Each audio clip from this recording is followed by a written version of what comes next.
নাক ডাকা। অনেকে এটাকে হাসির বিষয় মনে করেন।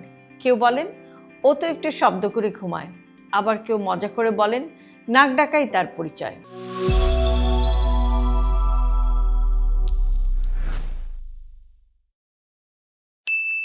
কিন্তু বাস্তবে নাক ডাকা শুধু একটা শব্দ না, অনেক সময় এটা কিন্তু দুজন মানুষের মধ্যে নীরব দূরত্ব তৈরি করতে পারে।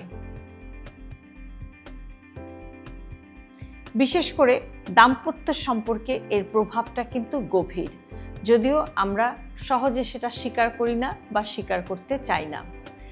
রাতে যখন একজন মানুষ নাক ডাকে তখন শুধু সে নিজে না, তার পাশে থাকা মানুষটাও কিন্তু ঠিকমতো ঘুমাতে পারে না। দিনের পর দিন ঘুমের ব্যাঘাত হলে স্বাভাবিকভাবেই মেজাজ খিটখিটে হয়ে যায়, ধৈর্য কমে যায়, ছোট ছোট কথায় রাগ উঠে যায়। এই রাগটা কিন্তু সরাসরি নাক ডাকাকে নিয়ে না, এটা জমে থাকা ক্লান্তি আর অবসাদের ফল।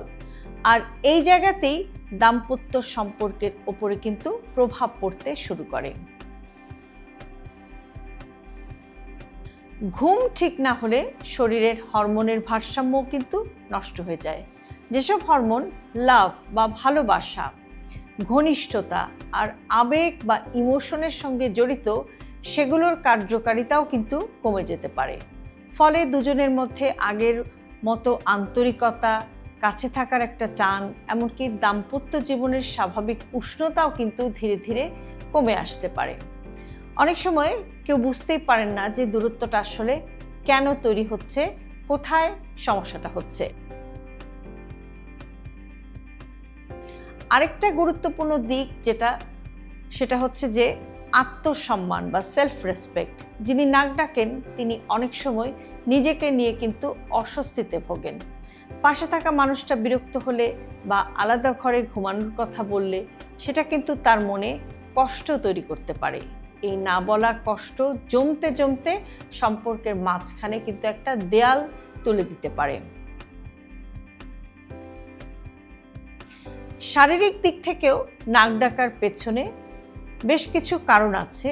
যেমন নাক ডাকা অনেক সময় গভীর ঘুমের অভাব, অতিরিক্ত ওজন, নাকের ভেতরের গঠনগত সমস্যা, ধূমপান, এমনকি শ্বাস প্রশ্বাসের পথ আংশিক বন্ধ হয়ে যাওয়ার ইঙ্গিতও কিন্তু করতে পারে।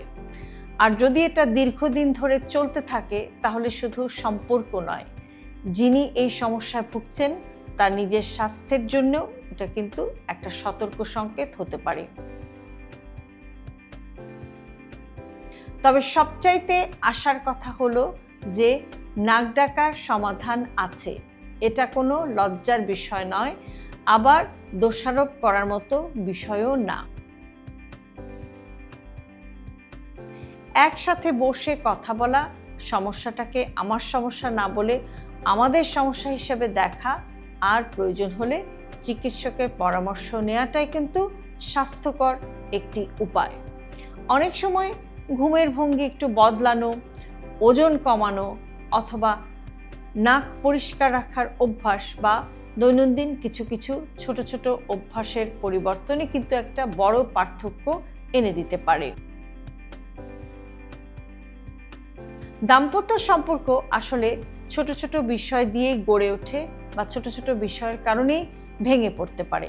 নাক ডাকা তেমনই একটি ছোট বিষয় যেটা অবহেলা করলে বড় হয়ে উঠতে পারে, কিন্তু যত্ন আর বোঝাপড়ার মাধ্যমে এটাকে সম্পর্কের দুর্বলতা নয়, বরং একে অপরের পাশে দাঁড়ানোর সুযোগ হিসেবেও কিন্তু দেখা যেতে পারে।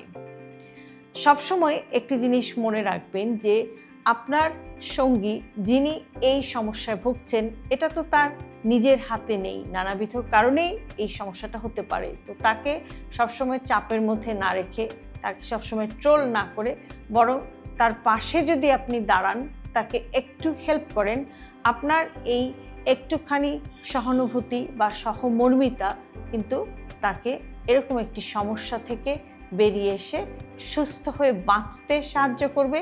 পাশাপাশি আপনাদের দাম্পত্য সম্পর্কটাকেও কিন্তু আরও অনেক সুন্দর করবে। হেলথি লাইফস্টাইলকে কখনোই জটিল ভাববেন না। আপনার দৈনন্দিন জীবনের ছোট ছোট অভ্যাসের পরিবর্তনই কিন্তু আপনাকে একটি সুস্থ জীবনধারার দিকে এগিয়ে নিয়ে যেতে পারে। আর সে কারণে আমরা সব সময় বলে থাকি, আমাদের সব ভিডিওতে বলে থাকি, হেলথি লাইফস্টাইল সিম্পলিফাইড। আজকের ভিডিওটি যদি আপনাদের কাছে ইন্টারেস্টিং মনে হয় বা ইউজফুল মনে হয় তাহলে অবশ্যই আপনার প্রিয়জনের সাথে শেয়ার করতে ভুলবেন না। আর এরকম আরও ভিডিও প্রতিদিন পেতে সাবস্ক্রাইব করুন আমাদের ইউটিউব চ্যানেল এবং ফলো করুন আমাদের Facebook page with doctor Shahnaz Chowdhury.